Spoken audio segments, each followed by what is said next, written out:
আগে শিখতে হয় প্রেম মানে কি। তোর প্রেমের সঙ্গেই কেউ শিখায় নাই, আমি শিখাই দিই, মাথায় রাখিস। প্রেম শব্দের মানে হচ্ছে, এটা এখনকার মানুষ এটা শুনলেই কেমন জানি ভিতরে একটা আউলা বাতাস লাগে। প্রেম শব্দের মানে হচ্ছে যত্ন।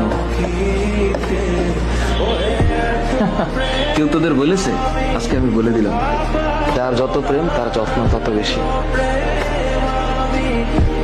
আর এর সাথে আর একটা টুকুর করে একটা শব্দ মাঝখানে লাগিয়ে দিলেই খেলাটা অন্যভাবে ঘুরে যাবে।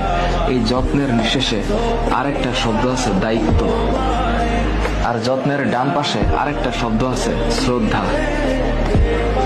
হ্যাঁ, আর যত্নের উপরের দিকে আরেকটা শব্দ আছে, এটার নাম হচ্ছে আরেকটা জিনিস। এটা মানে এটা এই সত্যতা, এটার নাম হচ্ছে প্রেম।